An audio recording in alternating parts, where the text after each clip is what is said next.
July 1st, 1916. Night still lingered. An absolute silence lay over the British trenches north of Albert, but it was a sickly silence. Forced, built from exhaustion, not calm.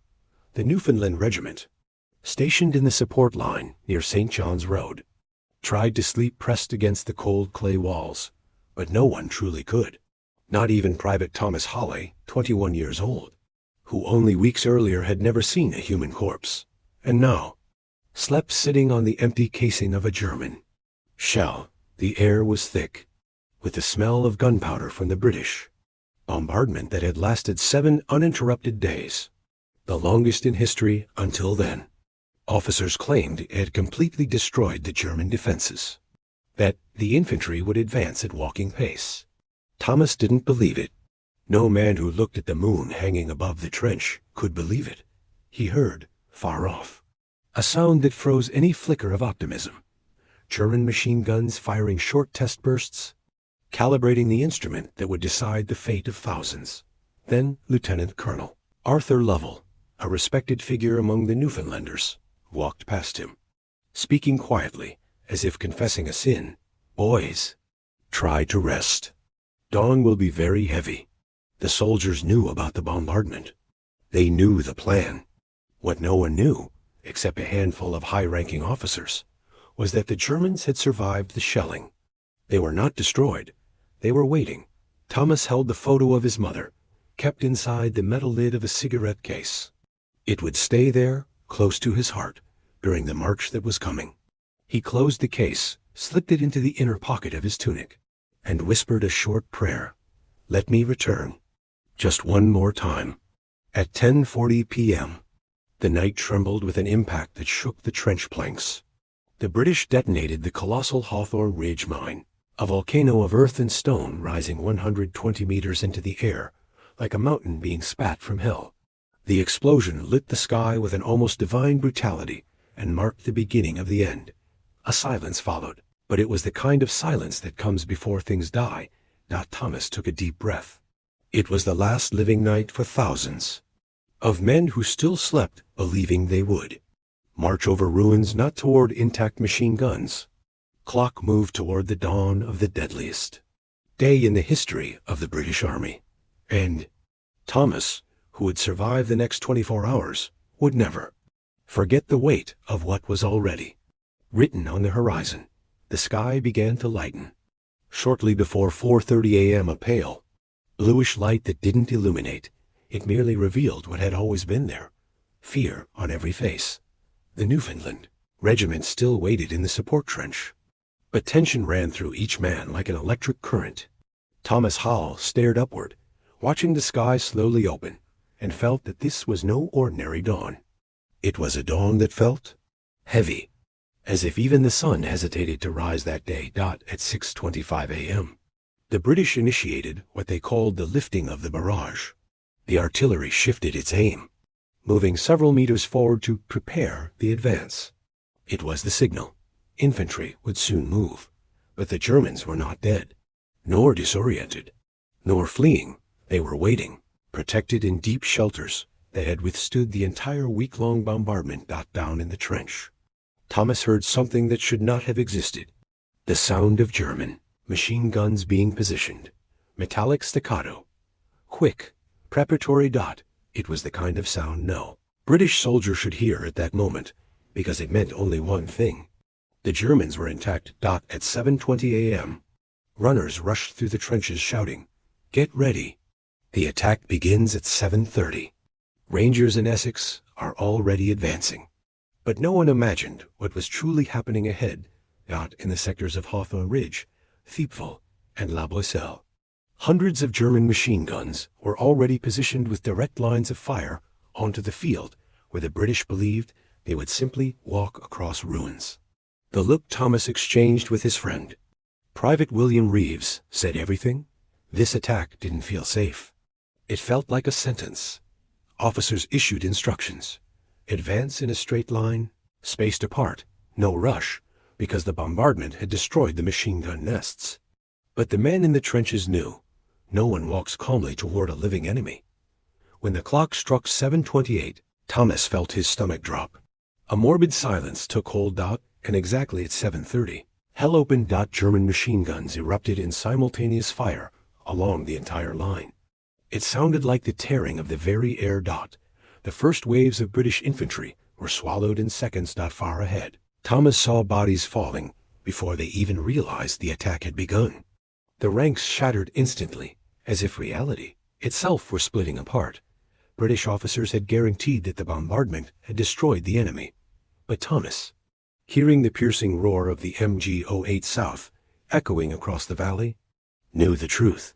What was supposed to be an easy walk was becoming the bloodiest morning in the history of the British Army, and the Newfoundland Regiment had not even left the trench yet. Thomas inhaled deeply. The day had only begun, and it was already clear that something had gone terribly wrong. The clock read 7:45 a.m. when a messenger reached the Newfoundlanders' support trench. He was breathless, eyes wide, carrying the expression of someone who had seen something the brain had not yet processed. The first waves have been stopped. We need to fill the line. Prepare to advance. His voice trembled, not from exhaustion, but from fear. Across the trench, Thomas Hale saw officers exchanging tense looks. Everyone knew what it meant. The units ahead were being destroyed. The attack was not advancing. The German defenses had not been neutralized. And yet, command demanded that more men go up to fill the void. The Newfoundland Regiment, positioned further back, was supposed to advance only once the units ahead had crossed the danger tree, a natural landmark dividing the slope up toward Beaumont-Hamel. But none of that had happened. The first battalions were being massacred before reaching even half the distance. Even so, at 8:05 a.m., the final order came. Newfoundlanders, prepare to advance. Thomas swallowed hard. He watched Lieutenant Colonel Lovell walk along the trench, trying to project confidence he no longer possessed. None of the Newfoundlanders had advanced yet. None had seen what waited above the trench ladder. All they heard were the continuous, endless bursts of German machine guns. Decision that followed would be marked forever as one of the most fatal orders of the First World War, because the forward trenches were clogged with dead and wounded. Impossible to pass through. The Newfoundland Regiment received an absurd instruction. They would advance directly from the support trench. No cover. No first British line to shield them. Exposed from the very first step. It was, in essence, a march into fire. Thomas felt the air thicken in his chest when he heard the whistle. The sound was thin, almost weak, but it carried the power to decide the fate of hundreds of men. The officers went up first, and entire rows of Newfoundland boys began climbing the wooden ladders, one by one, without hesitation. Not because they lacked fear, but because they believed obedience was the only way to survive together. As Thomas placed his foot on the first rung, he heard his friend William whisper, "If I fall out there, tell my mother I went smiling." Thomas couldn't respond. When he emerged above the trench, he saw what no official report had predicted. The open field ahead was a corridor of death. No breach, no gap, no weakness in the German line. The Newfoundlanders were advancing toward the worst stretch of the entire Somme sector, completely exposed, silhouettes against the horizon. Their attack was about to begin, and within 20 minutes, the regiment would be nearly destroyed. But Thomas didn't know that. Not yet. All he knew was that, in that instant, the world seemed quieter than it had any right to be. Thomas Hale took his first step out of the trench. At 8:07 a.m., the ground still vibrated from displaced British artillery, which now fell far beyond the German lines, unable to suppress enemy fire. The command's idea was simple: advance in order, maintain formation, cross no man's land, and seize the German trenches that, according to reports, should have been destroyed. But when Thomas reached open ground, he saw the truth. The field was filled with shallow craters, not the deep protective holes they had expected. The British bombardment had been powerful, but not deep. It had torn the surface, but had not destroyed the underground fortifications where the Germans waited intact. Less than 30 meters ahead stood the twisted, dead trunk known as the danger tree. Every Newfoundlander knew. Beyond that point, the German view opened completely. Any soldier who passed it was exposed as if walking across a stage. Thomas felt the wind lift dust from the dry soil. He heard footsteps behind him, but he heard no birds. There were no birds on the Somme that morning. Then came the first shot. Not a burst. Not an explosion. A single round, precise, fired by a sniper from the German 119th Division. The soldier beside Thomas fell instantly, without a sound. For half a second, nothing happened. And then, hell opened fire. From elevated positions, ravine, the Beaumont-Hamel trenches. Protected dugouts, dozens of MG-08. Machine guns erupted simultaneously. The sound was like metal sheets being torn apart by brute force. Newfoundlanders' line was cut down before reaching even half the field. Men fell forward, backward, sideways, like puppets struck by invisible hands. Thomas felt the earth burst beside his leg. He heard screams, not from pain, but from shock. As if no one had imagined it would be this fast. He tried to run forward, but his advance was slow, heavy, almost impossible. The ground sloped upward, exposing every man completely to the German line of fire. By 8:12 a.m., barely 5 minutes after leaving the trench, a third of the regiment was already on the ground. Thomas saw William take a hit in the shoulder, spinning backward. He took a step toward him, but another shot struck a soldier trying to help a wounded man. The message was clear. Stopping to help meant dying. Officers tried to reorganize the lines, but it was useless. Any officer who raised his head was immediately shot. The Newfoundlanders' attack was disintegrating faster than any command could react, and Thomas realized, with burning eyes and breath ripped from his chest, this was not a battle. It was a calculated massacre. At 8:15 a.m., barely 8 minutes after they had left the trench, the field before Beaumont-Hamel was already covered with fallen bodies. Men who had dreamed, laughed, written letters the night before, now lay motionless under the same sun that was supposed to mark a victory. And still, Thomas Hale kept advancing. He couldn't explain why.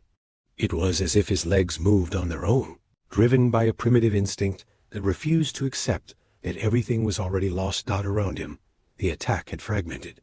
The lines had dissolved. There was no order, no strategy, no formation left. There were only small groups trying to move forward, stumbling into shallow craters that offered no protection at all. German fire came from every direction, but especially from above. From ravine. Machine guns positioned at different heights created a deadly crossfire effect, turning every possible British route into a predictable trap. No coordinated advance could survive there. Thomas then understood what senior officers would never admit. The terrain had doomed the regiment before the first step was taken. At 8:17, Thomas instinctively dove behind a small crater, too shallow to fully protect him, but deep enough to let him breathe for a few seconds. When he looked around, he saw scenes that would never leave his memory. A soldier trying to crawl with a leg bent at an impossible angle. Another, uniform torn across the chest, still calling for a companion who could no longer answer. And farther ahead, the dead, twisted trunk of the danger tree, riddled with dozens of bullets, marking the spot where most Newfoundlanders had fallen. Thomas knew he had to move. Staying still meant becoming a target, but moving was also a sentence.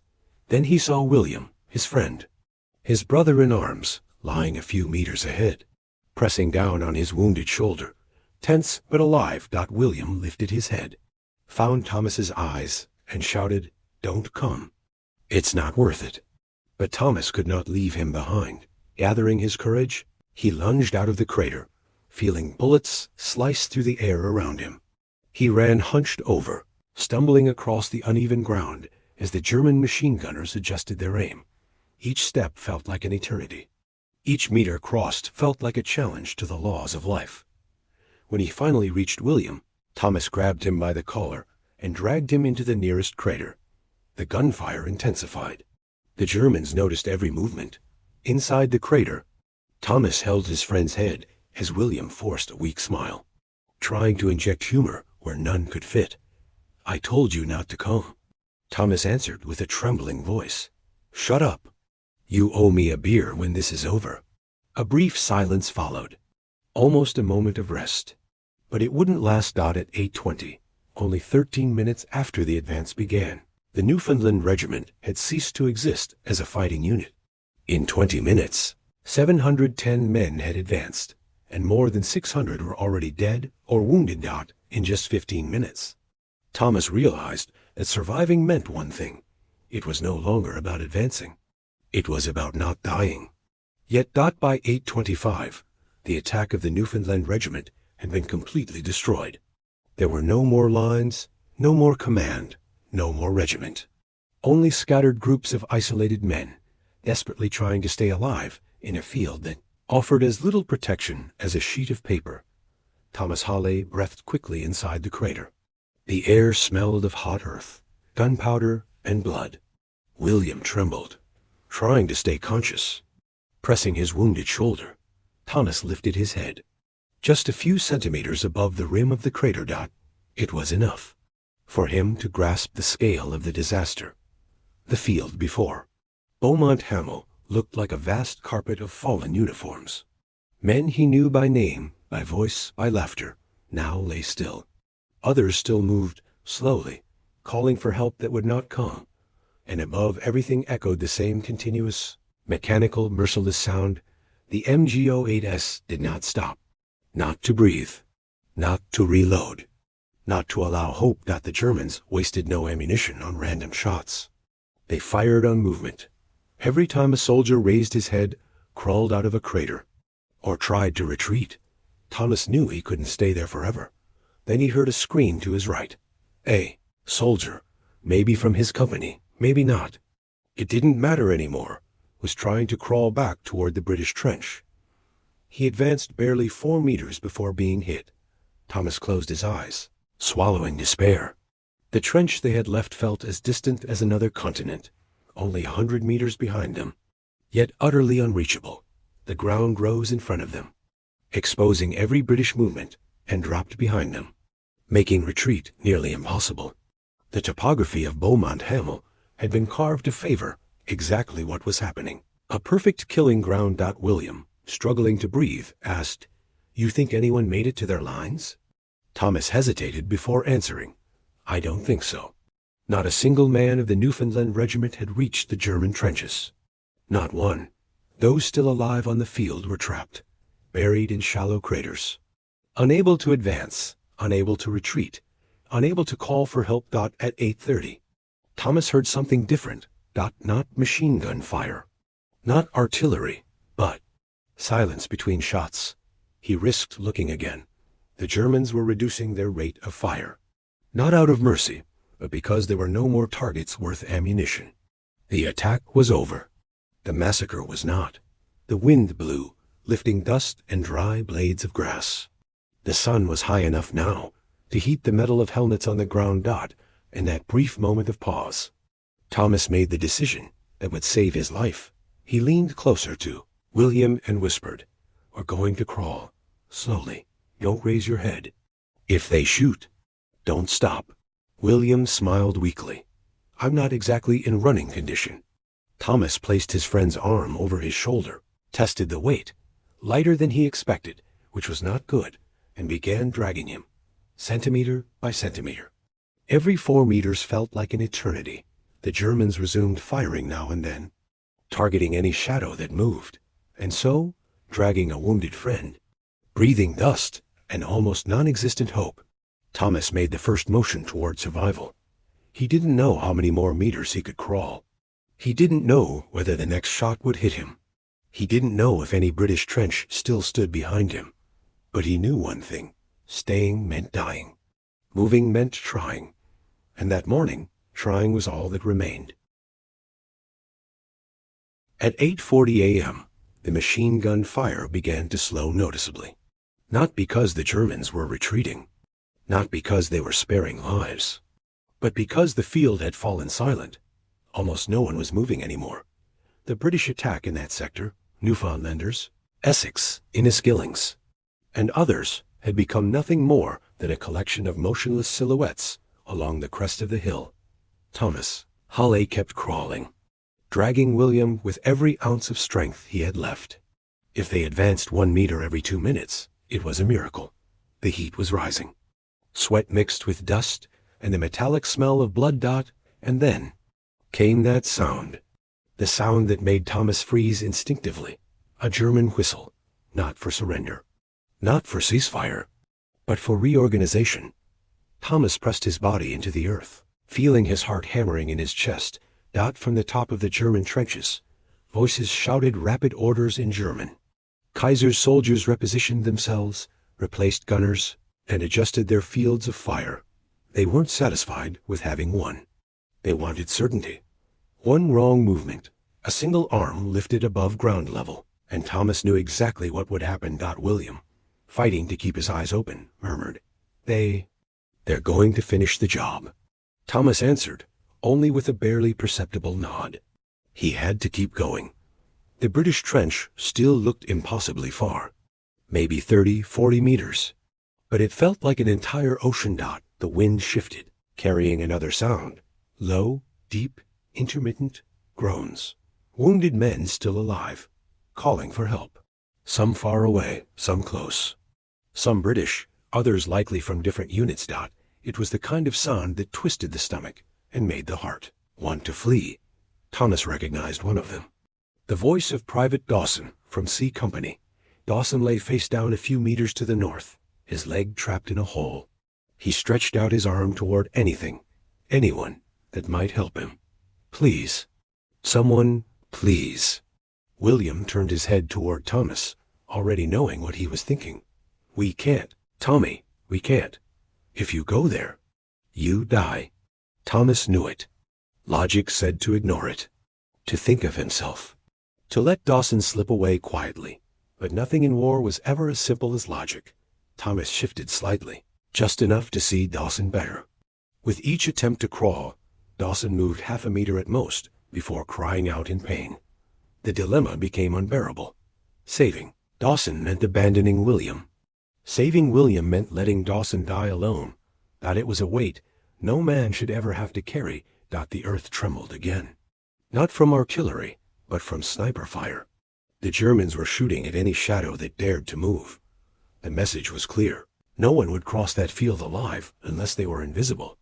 Thomas leaned over William and whispered firmly, Don't look back. Don't stop. We're going to keep moving. William didn't respond, but his silence said he understood, and so the two of them resumed their slow, almost imperceptible crawl, like two shadows trying to cross a valley of death where hope no longer fit. Every movement had to be measured, every breath silent, every second stolen from death. The massacre was over. The suffering was not. The clock had already passed 9:30 a.m. when Thomas Hale finally saw something he had not seen in nearly an hour. Movement coming from the British lines. It wasn't an attack. It wasn't reinforcements. And it certainly wasn't victory. It was medics, stretchers, and stretcher bearers. Advancing with extreme caution, bent low to the ground, trying to reach anyone still breathing in no man's land. The German artillery was silent. The machine guns cautious. But no one trusted that silence. Thomas, still dragging William, realized his pace had slowed. He no longer had the strength to support his friend's weight. He moved almost by instinct, or perhaps by fear of stopping. Every 10 meters, Thomas had to gather the courage to continue. The pain in his arms was unbearable. His mouth was dry. His vision blurred. But the distance between them and the British trenches was finally beginning to shrink. At 9:50, Thomas heard a voice very close, coming from behind a mound of earth. Two here. Two alive. It was a British medic. An exhausted man, covered in dust, sleeves stained with the blood of countless other soldiers. Thomas stopped crawling. His body gave in, but his mind refused to accept salvation. Two stretcher bearers jumped out of the trench to reach them. They moved quickly, almost running, ignoring the possibility of being shot, as if duty had smothered fear. When they reached the pair, one of them asked, "What are your names?" Thomas tried to respond, but no words came out. William answered for him, barely whispering, "Private William Reeves." "And this is Thomas Hale." The men nodded, placed William onto the stretcher first, then extended a hand to lift Thomas, but he refused. I can walk. The medic stared at him, puzzled. Son, you're covered in blood. Thomas looked at his own uniform. But it wasn't his blood dot with help. Though insisting on staying on his feet, Thomas was brought back behind the lines. When he finally crossed the edge of the British trench, he felt the surreal sensation of stepping into another world. A world where men still talked, moved, breathed, as if nothing outside had ever been real. That morning, the Newfoundland Regiment had taken 801 men into the attack. Only 68 would answer roll call in the end. Not because the others fled, but because they could no longer answer. Thomas Hale would be recorded as number 69, later listed as wounded survivor, recovered from the field. William would survive his wound, but carry the mark of that morning for the rest of his life. When Thomas finally sat down, still trembling, an officer with a devastated expression walked by carrying a clipboard. He asked, barely glancing at him, "Regiment?" Thomas answered in a faint, almost inaudible voice, "Newfoundland." The officer stopped, looked at him as if seeing a ghost. "My God, you were the first to advance?" Thomas nodded. The man wrote something on his clipboard and said, "Then you saw everything." And for a long moment, Thomas didn't respond, because there was no word in any human language capable of explaining what he had witnessed on that field. There was no anger, no glory, only a heavy silence, a silence that would live inside him forever. The massacre of Anza, July 1st, 1916, would enter history as the deadliest day in the history of the British Army, with more than 20,000 dead in just the first hours. But for Thomas, that number wasn't a statistic. They were names. They were voices. They were faces that would never again smile beneath the light of a new dawn. He had survived the first day of the Battle of the Somme, but part of him never returned from that field at Beaumont-Hamel.